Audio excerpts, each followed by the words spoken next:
Et on commence comme ceci. Je reviens à la série de versets qui m'ont profondément touché et qui non seulement m'ont profondément touché, mais qui ont eu un tel impact sur ma vie que ça l'a structuré mon regard sur Dieu, sur sa manière d'agir et sur ma propre personne, comment je me perçois aujourd'hui. Je commence avec cette question. Êtes-vous déjà monté dans une arène de boxe? Est-ce qu'il y en a qui ont déjà fait cette expérience ici? Est-ce qu'il y en a qui ont déjà fait de la boxe? Il y en a? Alors, s'il vous plaît, à partir de maintenant, évitez ces personnes. Mais il y a une question que j'aimerais poser, c'est celle-ci. Si ton adversaire était beaucoup plus gros que toi, il y a des chances que ça pourrait finir comme ça, pour toi. Ou encore, comme ça. En passant, j'ai trouvé cette photo. C'était pas un homme qui mangeait le coup de poing, parce que ça l'aurait un peu reflété la relation que j'ai avec...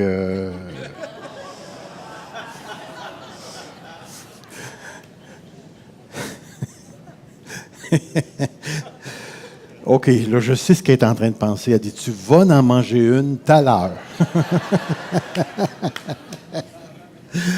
Ah, c'est donc bon après 40 ans. Mais une chose que je peux vous dire, on commence peut-être avec un peu d'humour, mais il y a ceci. La boxe, ça s'apprend avant de monter dans le ring. Ça s'apprend avant de monter dans le ring. Et pourquoi est-ce que je vous introduis notre conversation de ce matin de cette manière? C'est qu'un des versets qui m'a profondément touché et qui m'a, pour ainsi dire, fabriqué dans ma foi, c'est un texte que j'ai appris dans la souffrance. Dans la souffrance. Et j'arrive ici en disant, il en est ainsi pour la souffrance, elle est inévitable. Tous les êtres humains, croyants ou non, l'expérimentent sous une forme ou sous une autre. Si ce matin on prenait un sondage et je vous demandais, avez-vous déjà souffert? Puis je parle de n'importe quel type de souffrance. Psychologique, physique, mentale, spirituelle, financière, conjugale, peu importe. Avez-vous déjà souffert? Avez-vous déjà rencontré la souffrance dans votre vie?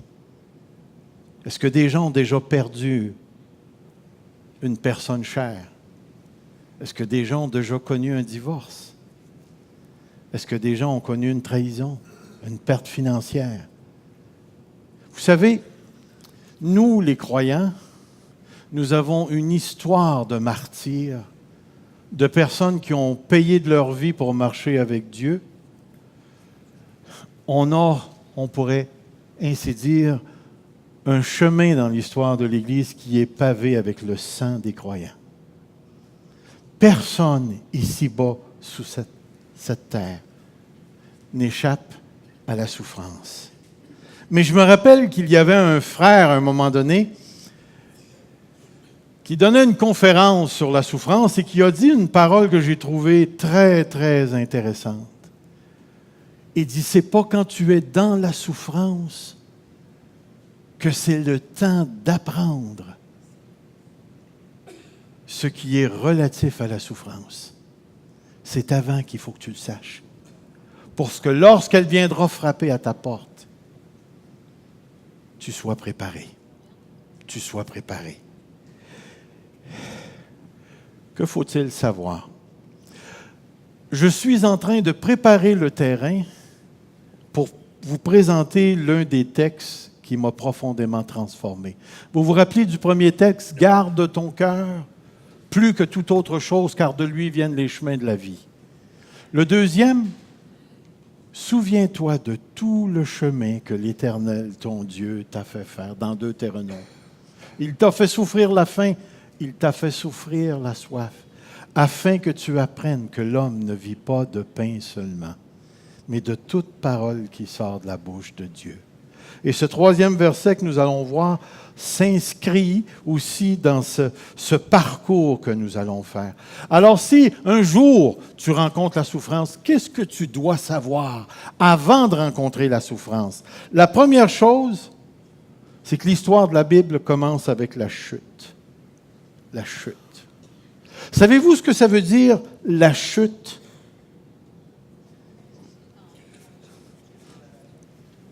Qu'est-ce que ça veut dire concrètement, la chute?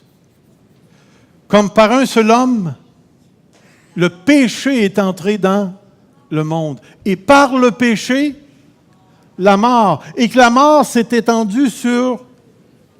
Alors vous venez de découvrir tout le contexte de la mortalité par la chute. Et dans la mortalité, vous avez tout ce qui conduit une personne à la mort. Vous avez autant les meurtres que vous avez les maladies, les arrêts de cœur, les cancers, tout ce que vous voulez, les accidents d'auto, ceux qui sautent en bas des buildings. Vous avez tout. Vous avez la folie, vous avez l'insensé, vous avez celui qui croit dans une autre religion, un idolâtre. Tout ce qui mène à la mort, sachez que vous êtes dedans.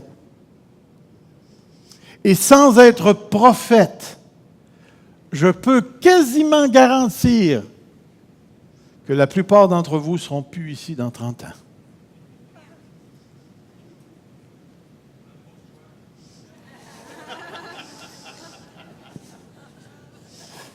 Il t'en reste à peu près 10, Raymond. Mais nous n'échappons pas à cette réalité. Et parce que le péché est entré dans le monde, soyez assurés que le péché, c'est la puissance de destruction qui amène la souffrance sous plusieurs rapports. Sous plusieurs rapports. Car le salaire du péché, c'est la mort. On ne s'en sort pas. De quoi est-ce que Jésus est venu nous délivrer? Du péché. Pourquoi est-ce qu'il nous a délivrés du péché? Parce que le péché est le maître de la mort. C'est la puissance cosmique qui gouverne tous les êtres humains.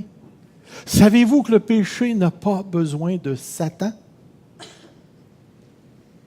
Laisse-le aller tout seul, puis il va te conduire exactement là où il veut.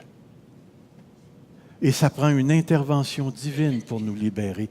Et c'est tellement puissant de reconnaître cette vérité que tous les humains se retrouvent dans ce contexte-là. Et d'une manière spéciale, on peut expliquer psychologiquement pourquoi telle personne fait telle ou telle chose. Mais sur le plan de l'être, ce qu'on appelle en philo l'ontologie, sur le plan de l'existence, c'est le péché qui fait son œuvre. Et frère, je vais te dire, tu pourras te retrouver tout seul sur une île déserte avec un ballon que tu vas appeler Wilson, que tu ne pourras même pas à ce moment-là éviter la mort, le péché, le mal en pensée. C'est tellement important ici. C'est pourquoi nous avons vu le texte. Regardons ce texte ici. Comme cela est écrit, il n'y a pas de juste, pas même un seul. Aucun n'est intelligent, aucun ne cherche Dieu. Tous sont détournés, ensemble ils se sont pervertis. Il n'en est aucun qui fasse le bien, pas même un seul. Voyez-vous, cette question de mortalité, ce n'est pas juste une question physique, c'est une question profondément religieuse. Parce que la mort, c'est un type de relation avec Dieu. C'est un type de relation avec le surnaturel.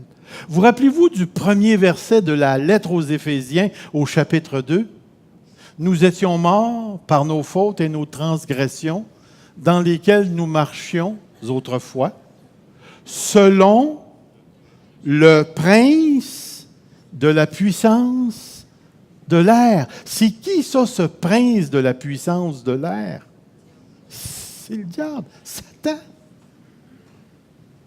Et voyez-vous, la mort est associée avec des êtres surnaturels, avec une structure surnaturelle. Et c'est pour ça que nous avons besoin ici. Vous savez, nous sommes tous le fruit de la désobéissance. Lorsque j'étais pasteur à Rock Forest, je me rappellerai toujours, ça a été un événement qui m'a marqué, parce que dans le temps, il fallait tenir des registres pour les mariages, pour les naissances, pour la mortalité. Et je me rappelle qu'il y avait un frère là-bas où il venait de... C'est sa femme, pas lui, mais il venait d'accoucher d'un beau petit bébé. Fait que moi, j'ai rempli le registre. J'ai tourné la page. 2 mois plus tard, j'ai rempli sa mortalité. C'était ce qu'il appelle un crib death, la mort du berceau. L'enfant est mort, puis on ne sait pas pourquoi. Comprenez bien ce que je vais dire. Le salaire du péché, c'est là. Le bébé est mort. Est-ce qu'il a péché par action? Alors pourquoi il est mort? Parce qu'il y avait un lien. Un lien. Comme par un seul homme, le péché est entré, par le péché, la mort, et que la mort s'est étendue sur tous les hommes. Les bébés avec. Voyez-vous, on est pris dans cette structure-là.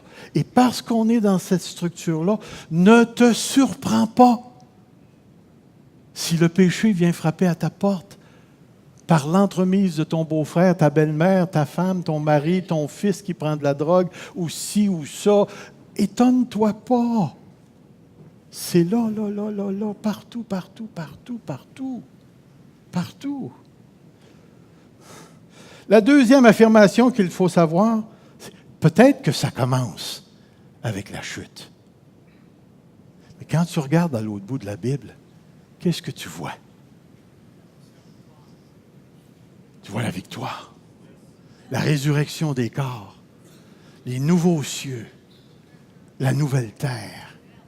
Tu vois cette société structurée par le Saint-Esprit dans la vie éternelle, dans une société qui va vivre sur une terre qui va produire continuellement ses fruits, où Dieu va effacer toute larme, toute larme. Il n'y aura plus de souvenir de souffrance. Il n'y aura plus de péché. Et nous allons avoir expérimenté par le retour du Seigneur cette transformation extraordinaire où le mal sera jeté sous toutes ses formes et dans toutes ses associations dans l'étang de feu. Et nous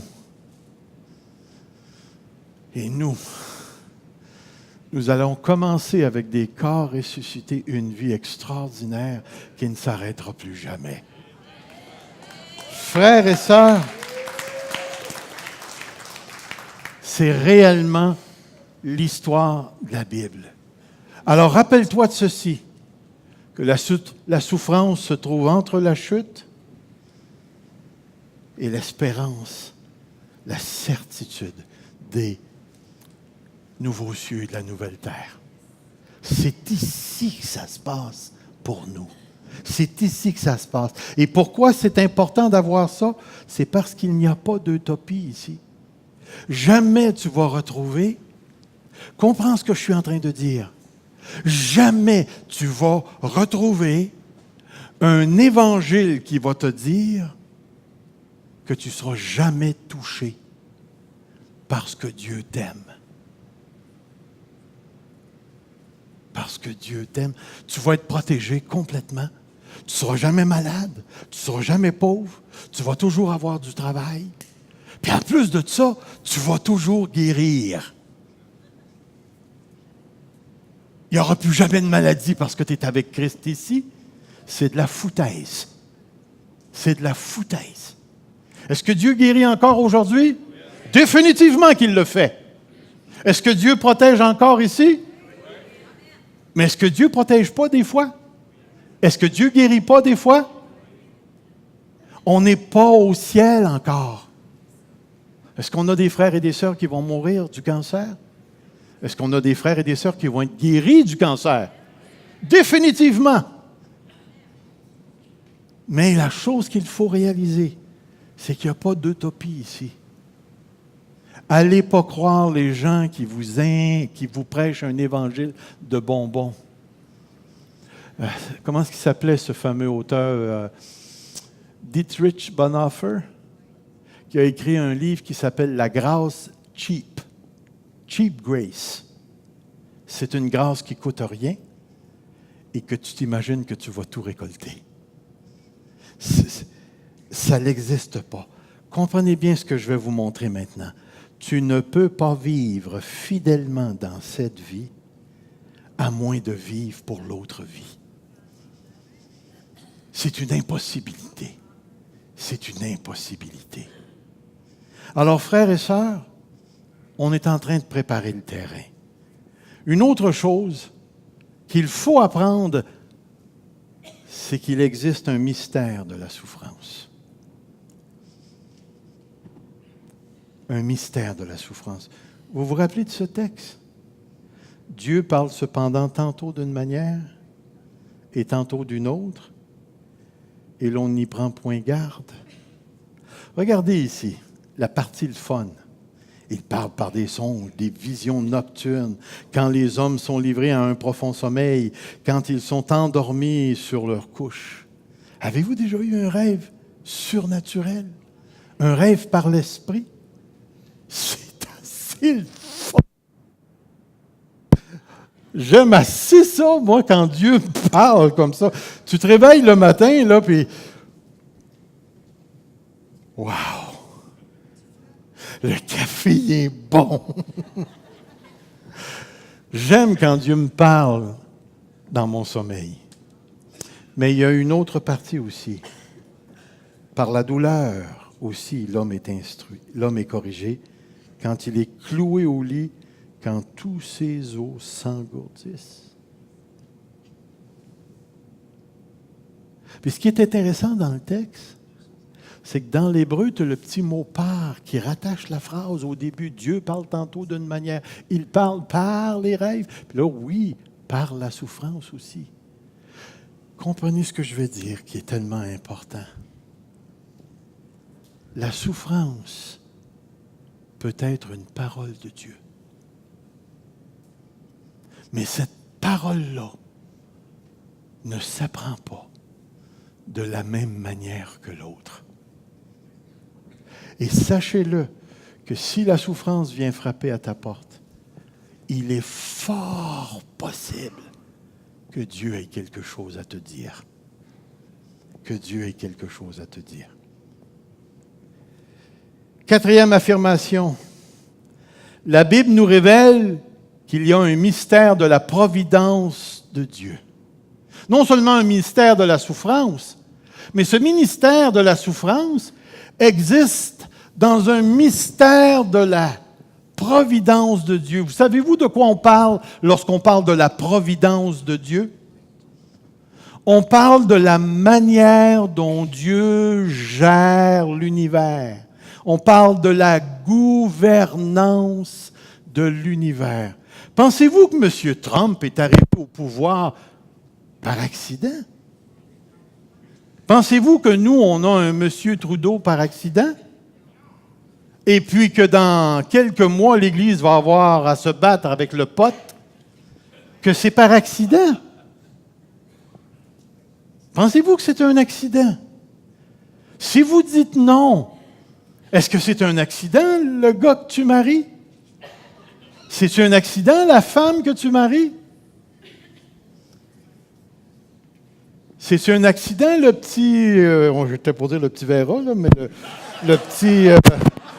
qui vient te déranger continuellement dans ta vie, puis que rendu à 28 ans, il dépend encore de papa financièrement?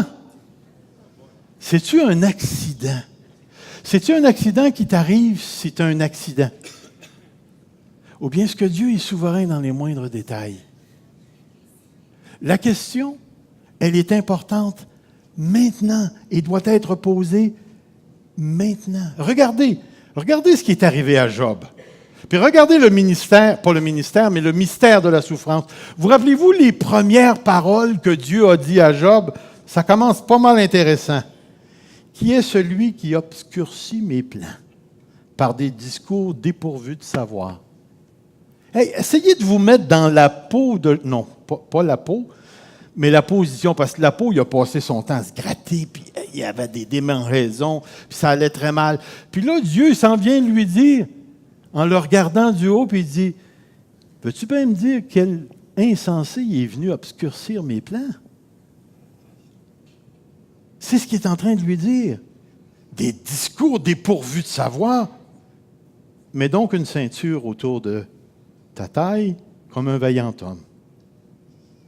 Je t'interrogerai, tu me renseigneras. Où étais-tu quand j'ai fondé la terre? Et là, ça commence. Job, ce qui t'arrive, c'est même pas à cause de la discussion entre Satan et moi. Vous vous rappelez comment? Les fils de Dieu étaient rassemblés, puis tout d'un coup, Satan se présente, puis Dieu lui dit, « As-tu vu mon serviteur Job?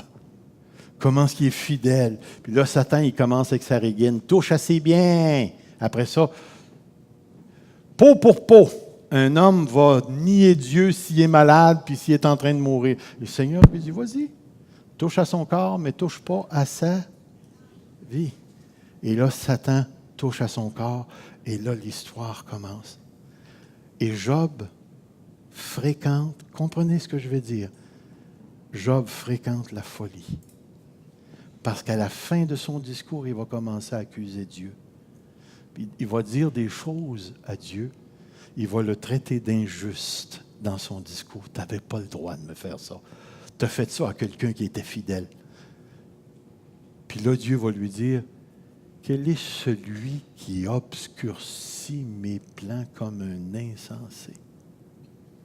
Voyez-vous, la souffrance n'est pas un hasard. Elle existe dans un contexte beaucoup plus grand que ce qui m'arrive. Lorsque Dieu touche, c'est toujours intentionnel. Soulignez ce mot. Lorsque Dieu touche, c'est toujours intentionnel. Et quand je parle de l'intentionnalité de Dieu, elle est autant avec sa bénédiction. Lorsque Dieu bénit, c'est intentionnel. Guérison, miracle, signe, prodige, c'est jamais le fruit du hasard. De la même manière, la souffrance, elle est intentionnelle. Vous rappelez-vous du fameux texte qui nous dit, c'était dans 1 Corinthiens 10, qui disait « toute souffrance, épreuve, tentation qui vous est survenue, qui n'a été humaine. » Et avec l'épreuve ou la tentation, qu'est-ce qu'il dit ensuite? Il a déjà préparé le moyen. Alors, si vous me dites que Dieu n'est pas impliqué dans ça, on a un fichu de problème avec ce texte-là.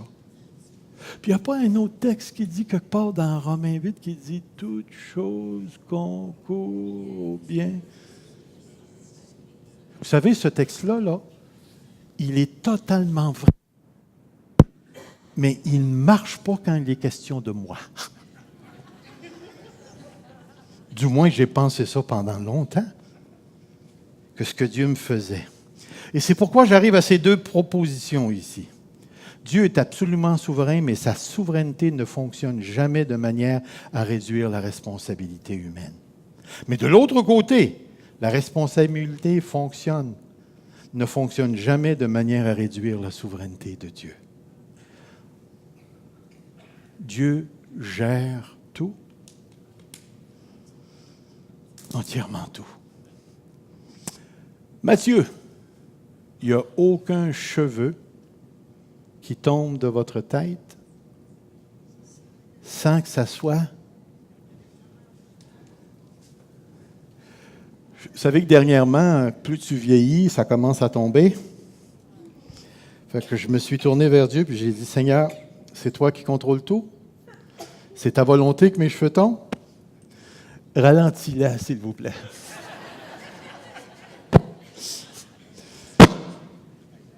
Il n'y a pas une dimension de ta vie, de ton être, de ton psyché, de ton âme, de ton esprit, de ton corps, qui est en dehors du contrôle de Dieu. Mais entre vous et moi, là, on comprend-tu comment Dieu contrôle les choses? Eh, mon ami, celui qui va trouver la formule pour contrôler le contrôle de Dieu, ce gars-là, il va aller en enfer. Ça n'existe pas. C'est pas vrai.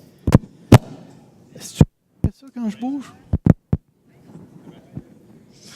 OK, je vais contrôler mon micro. OK. Une autre chose. Ça a commencé avec la chute, ça va terminer. Mais quelque part entre les deux, il y a la croix et la résurrection. On ne pourra jamais penser la souffrance sans la croix et sans la résurrection. Quelque part, le péché est entré. Mais n'oubliez pas que la deuxième personne de la Trinité est entrée. Au commencement était la parole. La parole était auprès de Dieu ou avec Dieu. Et la parole était Dieu. Oups, tu descends au verset 14. La parole a été faite. Elle est entrée. Elle est venue chez les siens. Elle est venue chez nous. Puis savais-tu qu'elle est venue dans ta vie? Et que maintenant, la parole est en toi. Jésus-Christ, notre Seigneur. Et à cause de cela, même dans la souffrance, tu ne seras plus jamais seul. Mais ça peut avoir l'air de ça, par exemple. Ça peut avoir l'air de ça.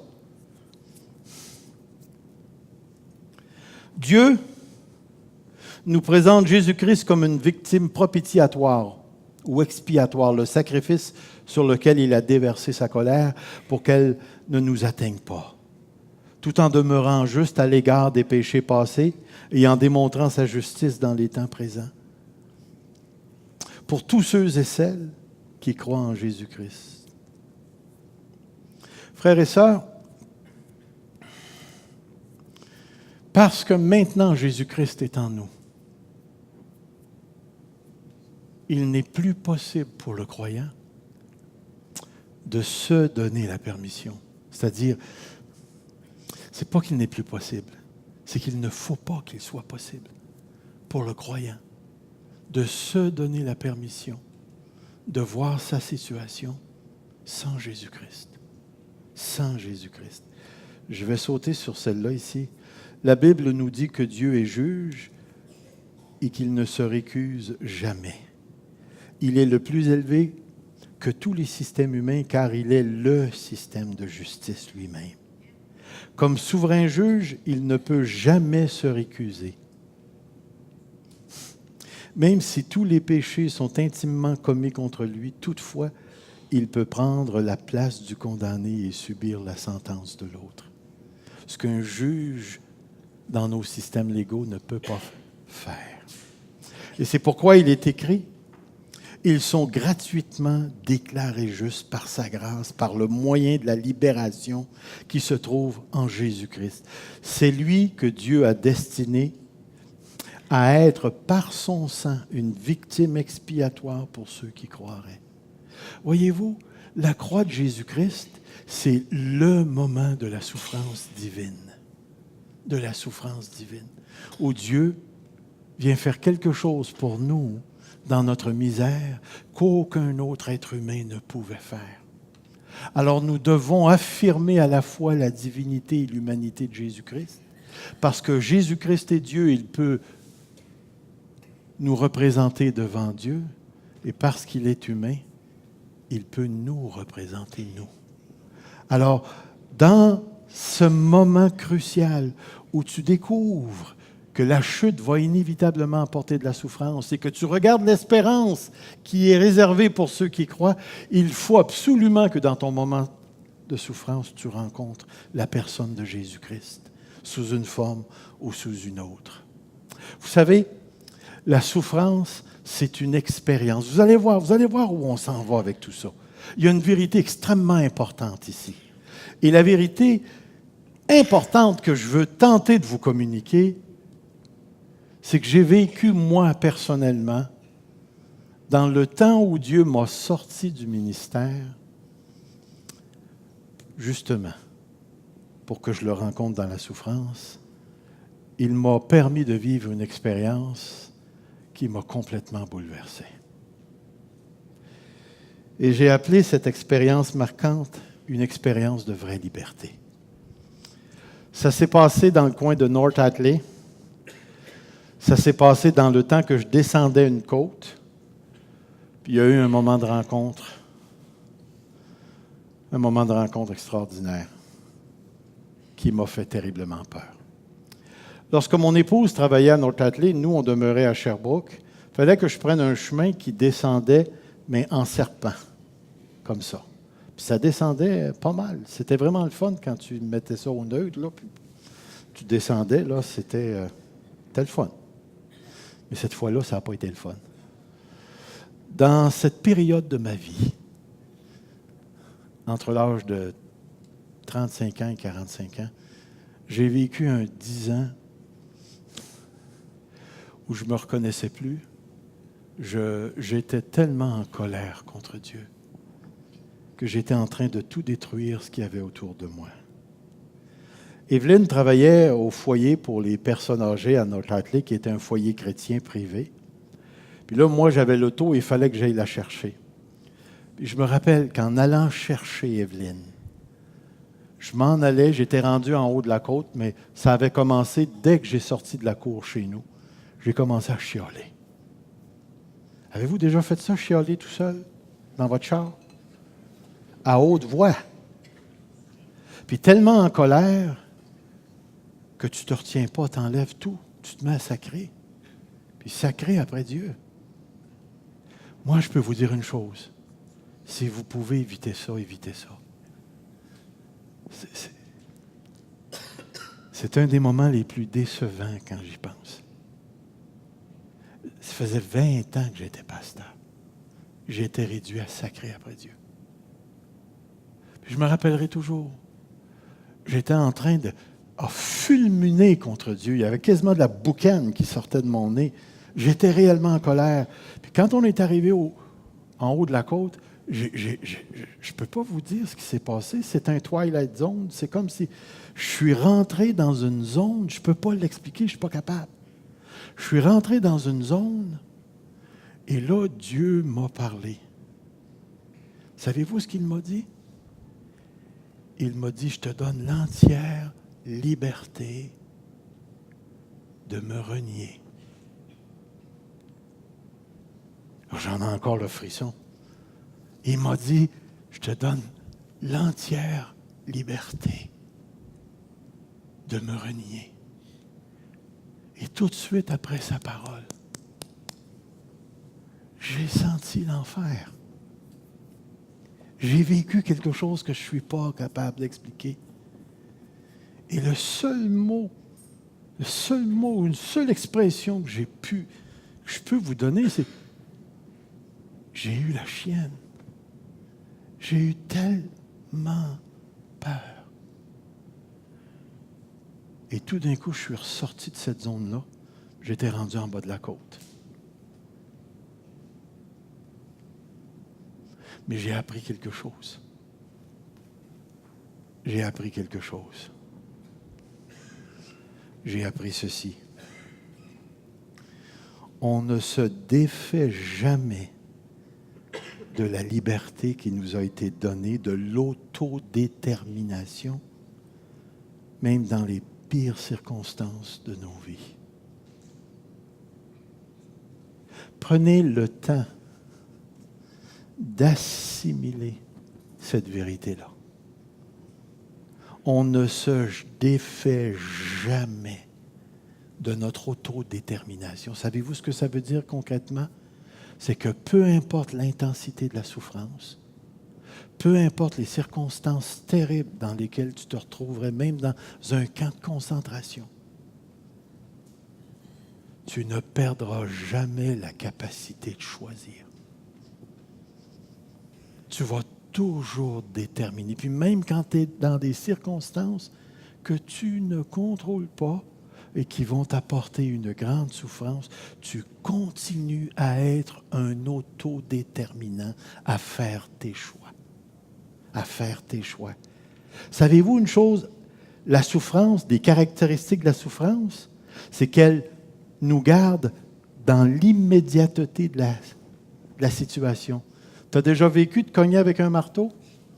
Durant le temps que ça fait mal, tu es tout centré là. Puis tout ce que tu regardes, c'est ça, là.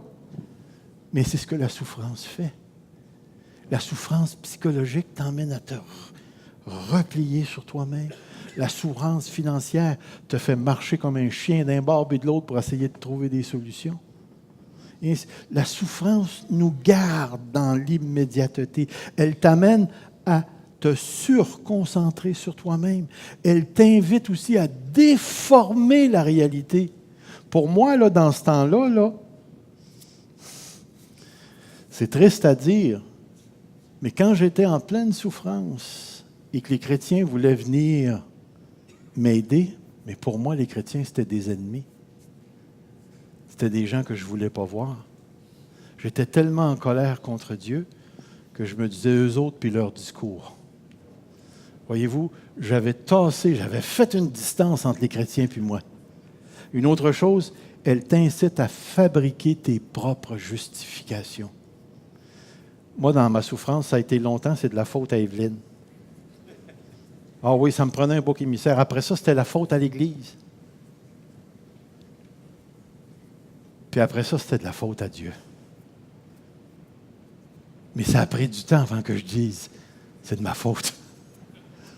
J'en ai passé des boucs émissaires. J'en ai passé. Et c'est pour ça, frères et sœurs, avec tout ça là, qu'on met en place, j'arrive au fameux verset. Au fameux verset. Mais pour atteindre le verset, on va lire le contexte en s'en allant. Le contexte se retrouve dans le livre de Job. Au chapitre 36, Élihu va dire ceci, celui qui va confronter Job en dernier. Élihu continua et dit, « Attends un peu, je vais poursuivre car j'ai des paroles encore pour la cause de Dieu. Je prendrai mes raisons de haut et regardez sa thèse, je prouverai la justice de mon Créateur. » Parce que là, Job criait à tout poumon que Dieu était injuste. « Sois-en sûr, mes discours ne sont pas des mensonges, mes sentiments devant toi sont sincères. » Et il va dire, « Dieu est puissant, mais il ne rejette personne. Il est puissant par la force de son intelligence. Il ne laisse pas vivre le méchant et il fait droit aux malheureux. » C'est tout ce qu'il va tenter de défendre ici. Il ne laisse pas vivre le méchant, il fait droit aux malheureux. Il ne détourne pas les yeux de dessus les justes. Excusez. Et là, il commence. Il les place sur des trônes avec les rois. Il les y fait asseoir pour toujours, afin qu'ils soient élevés. Remarquez bien ce qui va suivre. Viennent-ils à tomber dans les chaînes, la souffrance, pris dans des liens de l'adversité? Voici ce que Dieu fait. Il leur dénonce leurs œuvres, leurs transgressions, leur orgueil.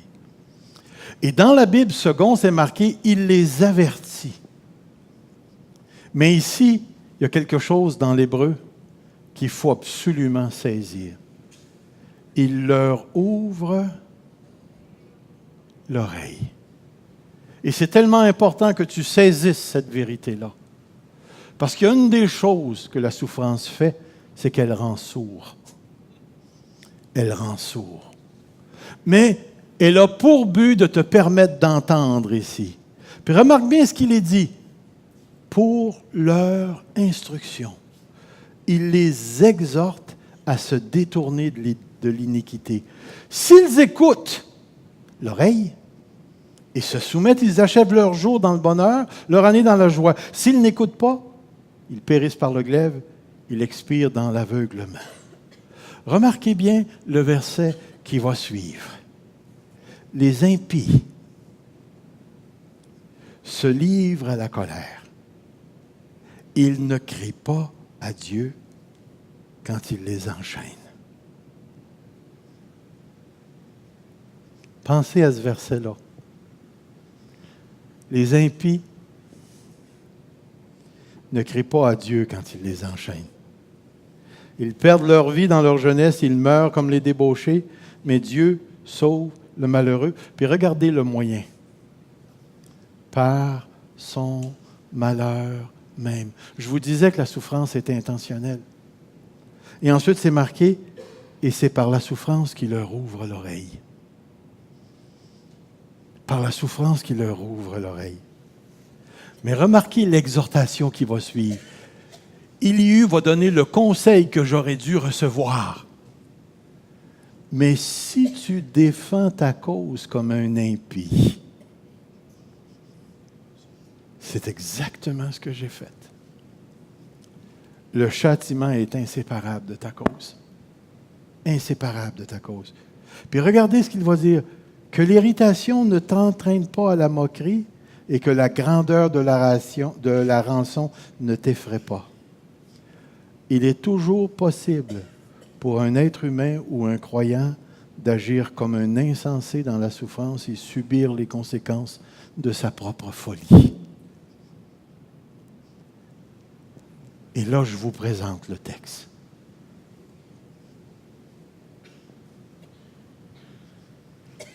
Garde-toi de te livrer au mal, car la souffrance t'y dispose.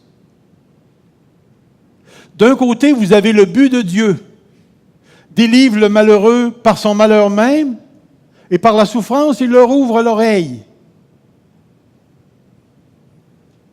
Mais si dans l'expérience, tu commences à agir devant Dieu comme un insensé, et là, il te le dit, une des choses que la souffrance cherche à faire, c'est de t'emmener au soulagement. Et le soulagement, il est à la portée de ton autodétermination. C'est toi qui choisis. C'est toi qui choisis. Garde-toi de te livrer au mal. Parce que quand ça fait mal, c'est souvent la voie que les gens insensés prennent. Tu te fais couper en auto, tu commences à maudire le gars en avant de toi. Une expérience commune. Commune. T'as-tu vu le têteux en avant? On vient de le faire. On le fait à une petite échelle. Imagine-toi quand c'est une grosse souffrance. On commence à accuser le gouvernement, l'autre. On commence à accuser le conjoint, la conjointe. On commence à accuser. Pourquoi tu m'as donné un enfant comme ça? Pourquoi tu as fait ci? Pourquoi tu as fait ça? Tu n'avais aucune raison. Puis moi, c'est ce que je disais à Dieu. Hein? Je disais, Seigneur, ça fait 20 ans que je te sers. Puis là, tu prends mes meilleures années puis tu fourres ça à la poubelle. Tu n'as pas le droit de faire ça. Laissez-moi vous dire que du point de vue humain, c'est d'être un stupide, mais un stupide au bout, que de dire à Dieu, tu n'es pas juste.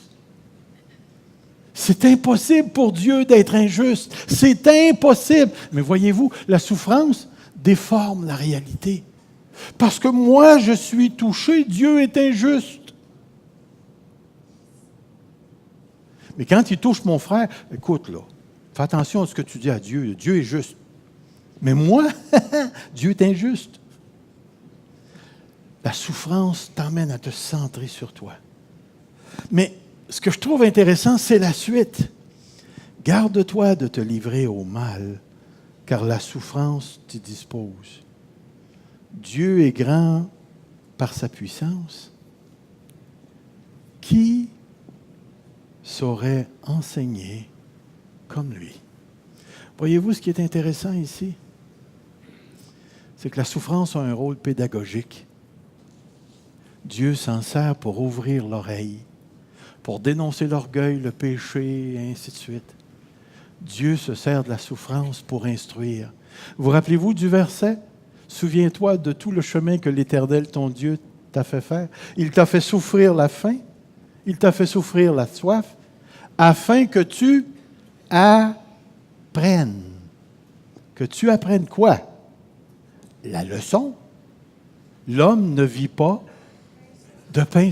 Mais afin que tu manges un coup pour que tu apprennes vérité à assimiler. Tu manges un coup pour que tu apprennes la vérité à assimiler. Dieu sauve le malheureux par son malheur même.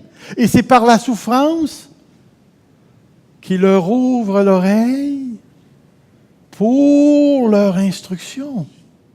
Regardez quand on met les deux textes ensemble. Il les avertit pour leurs instructions. Et si Dieu est grand par sa puissance, qui saurait enseigner comme lui? Frères et sœurs, j'ai appris une chose, une grande vérité qui aujourd'hui je ne peux plus contourner, jusqu'à ce que je me présente devant Dieu. Entre la chute et l'espérance, je ne perds jamais ma capacité de m'autodéterminer. Je ne perds jamais ma capacité de faire les choix.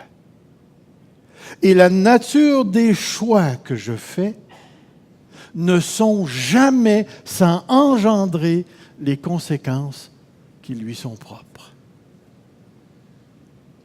Si parce que je me sens seul, je m'en vais dans le monde pour me trouver un compagnon ou une compagne, t'auras ce que t'auras.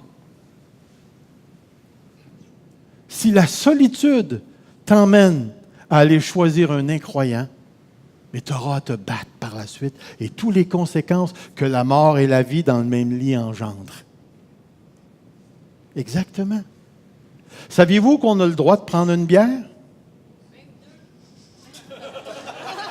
Alors, vous savez maintenant qu'avec Chantal, vous avez le droit à 2. Qu'est-ce que la Bible défend? L'ivresse. Mais moi, j'ai rencontré des chrétiens qui s'enivrent. J'ai même soupé à un souper où il y avait tellement de vin que certains chrétiens se sont enivrés, puis ce qui sortait de leur bouche, c'était pas agréable. Est-ce que c'est une conséquence de l'ivresse? Qui a choisi de boire? C'est pas de ma faute, c'est elle qui me pousse à boire. Je ne sais pas si on a des maris ici qui ont déjà battu leur femme, mais je vous ordonne au nom du Seigneur d'arrêter ça. Puis venez jamais me voir après en me disant « c'est elle qui m'a provoqué à ça ». J'avais pas le choix. Arrive-moi jamais avec ça dans le bureau, parce que je vais peut-être choisir d'autres choses, moi. Mais, voyez-vous, l'idée, c'est que tu n'y échappes pas. Tu n'y échappes pas. Aujourd'hui même, ce que tu vas vivre va être la conséquence des choix que tu vas engendrer. Oui, oui, mais je suis faite de même. Lâche-moi donc, toi, que tu es faite de même. Comme si tu ne pouvais pas choisir de ne pas pécher. Tu ne pouvais pas choisir de ne pas sacrer. Comme si tu ne pouvais pas choisir de ne pas pardonner. Comme si tu ne pouvais pas choisir de ne pas aimer. Je ne suis pas capable. Non, non, non, non, non, non. Change cette phrase-là, puis dis plutôt, je ne veux pas. Parce que c'est en plein ça. C'est en plein ça. Tu ne perds jamais, jamais ta capacité de t'autodéterminer, de faire les choix. Que tu sois dans la bénédiction ou que tu sois dans la souffrance, cette vérité-là va toujours être là. Garde-toi de te livrer au mal. Qui est-ce qui se livre au mal? C'est toi. Qui est-ce qui garde? C'est toi. Garde-toi de te livrer au mal, car la souffrance t'y dispose. Je ne sais pas où tu es ce matin. Je ne sais pas ce que tu vis, mais je sais une chose. Tu es un autodéterminant. Et ce que tu crois et ce que tu penses, tu le choisis. Tu le choisis. Et c'est pourquoi tu as le choix, quand tu pêches, de te repentir et de venir devant un Dieu qui est prêt à te recevoir. Et c'est pourquoi aussi que tu as les conséquences si tu lui résistes. Avez-vous déjà vu un père, c'est vrai qu'on ne peut plus le faire maintenant, là, un père donner la fessée à son fils? Laissez-moi vous dire que les lois canadiennes ne s'appliquent pas à Dieu. Ne s'appliquent pas à Dieu. Dieu a sa manière de discipliner ses enfants. Mais jamais son amour va changer à notre égard. Savez-vous que Dieu fait des choix basés sur tes choix? Ça aussi, c'est tout un mystère. C'est tout un mystère. Dieu valorise tellement l'autodétermination qu'il était prêt à me laisser aller en enfer si je le choisissais. Et maintenant, aujourd'hui, l'un des textes qui structure énormément ma perception de Dieu, c'est cette capacité de choisir comment le voir, comment le recevoir et quoi faire lorsqu'il m'a parlé. Je ne sais pas si tu traites quelque chose dans ta vie que tu dois lâcher, mais que tu aimes. Sache que c'est à la portée de ton autodétermination de t'aligner sur Dieu ou pas. Ou pas. Alors ce matin, s'il y a une chose que j'aimerais qu'on puisse retenir, l'un des grands versets, veille, garde ton cœur, parce que de lui sortent les chemins de la vie. Pourquoi? Parce que tu es un autodéterminant. Et Dieu va te dire ceci, souviens-toi de tout le chemin que tu as fait. Rappelle-toi de tous les choix que tu as faits en t'en allant. Rappelle-toi, quand tu as fait ce choix-là, il est arrivé telle affaire. Rappelle-toi, quand tu as fait ce choix-là, il est arrivé telle autre affaire. Rappelle-toi, souviens-toi de tout le chemin que l'Éternel, ton Dieu, t'a fait faire. Et n'oublie jamais que tout le chemin que tu fais et que tous les choix que tu fais s'inscrivent dans la grande providence, la grande gestion de Dieu, de tout l'univers, y compris de ton univers à toi. Et que Dieu interagit avec toi et que Dieu, autant qu'il impose ses choix, il te laisse une énorme place pour que tu le mettes en premier, que tu t'alignes sur sa volonté et que même dans la souffrance, au lieu de partir comme l'insensé puis te mettre à sacrer après Dieu, l'ignorer, arrêter de prier, ce que tu voudras, que tu t'arrêtes et que tu te mettes à écouter. Car la souffrance a pour but de t'ouvrir l'oreille pour que tu reçoives l'instruction de Dieu. Je peux vous dire ceci à propos de moi. Je ne suis plus le gars qui était dans la côte. J'ai changé et Dieu m'a montré. J'ai écouté et maintenant je sais. Ce que je demande à Dieu pour notre Église Fusion, c'est qu'on ne perde jamais de vue cette réalité-là. Nous sommes des autodéterminants et à nos choix sont accrochées des conséquences dont nous ne contrôlons pas la portée. Lorsque Dieu fait quelque chose et qui viendrait brasser ton univers à toi, ne sois pas comme un insensé. Mets-toi à l'écoute. Ça va changer ta vie. Ça va changer ta vie. Et si cette parole de ce matin te touche, s'il vous plaît, mets-toi à l'écoute. Mets-toi à l'écoute. Écoute. Écoute. Il y a de l'instruction qui s'en vient. Et l'instruction de Dieu, elle est toujours libératrice. Elle libère tout le temps, tout le temps, tout le temps. Alors que Dieu prenne ces paroles ce matin et qu'il ouvre nos oreilles. Courbons-nous devant Dieu. Seigneur notre Dieu, nous voici dans ta présence.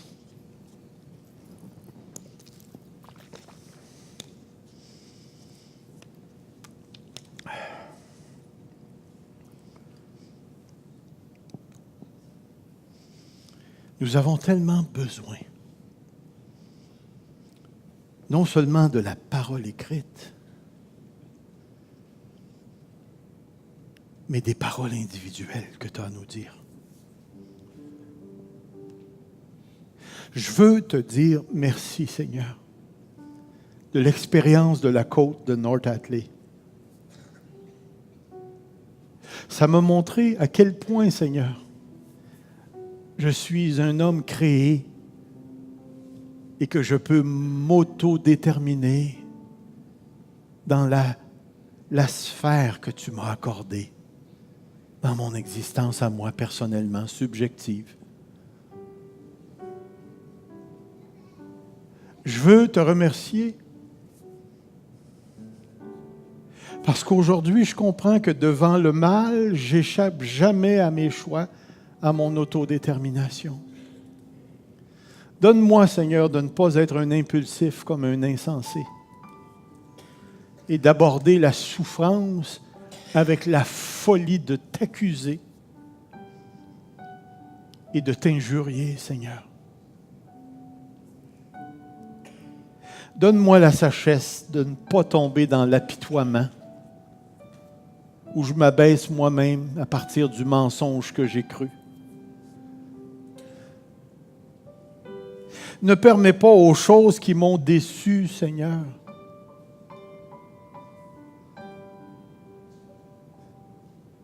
de briser ma communion avec toi à cause des choix que je fais.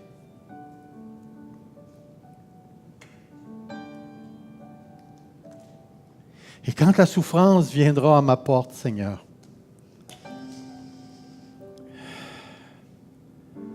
accorde-moi la grâce du texte, que je me garde de me livrer au mal, parce que ça fait mal. Je te choisis, Seigneur, avec toutes les fibres de mon corps, de mon âme. Je te choisis, Seigneur. Et si ça devait me coûter la vie ou la souffrance, je te choisis, Seigneur. Et quand le moment viendra, Seigneur, où je serai appelé au dernier combat, celui de quitter cette terre, je te demande la grâce de te choisir encore. Remplis l'Église Fusion du Saint-Esprit et permets-nous de comprendre, Seigneur, que nos choix participent au plan que tu t'es fixé de toute éternité. Maintenant, Seigneur, remplis-nous du Saint-Esprit. Remplis-nous du Saint-Esprit. S'il y a des frères et des sœurs qui ont quelque chose à confesser, que vous êtes en colère avec Dieu, je vous invite maintenant. Je vous invite à parler à Dieu dans votre cœur. Vous n'avez pas besoin de venir en avant. Vous pouvez directement là où vous êtes. À cause de cette parole certaine, si nous confessons nos péchés, il est fidèle et juste pour nous pardonner et nous purifier de toute iniquité. Si tu es en colère contre Dieu, relâche la colère. La colère, tu es capable de le choisir. Si tu es dans un péché quelconque, renonce au péché, tu es capable de le choisir, de renoncer. Si tu es en colère après l'Église, que ce soit Fusion ou une autre Église, à cause des abus que tu aurais vécus, relâche. Tu Tu es un autodéterminant. Tu es capable de choisir Dieu et sa voie en dépit de toutes les injustices vécues. Relâche. Choisis Dieu, choisis sa parole et expérimente les conséquences de la bénédiction de Dieu. Que Dieu te parle ce matin. Car c'est dans le précieux nom de celui qui est mort et ressuscité et qui nous accompagne dans toutes nos souffrances. Que Dieu, dans sa bonté, t'ouvre l'oreille pour que tu entendes ses instructions. Au nom de Jésus-Christ, notre Seigneur. Amen. Que le Seigneur nous garde. Amen.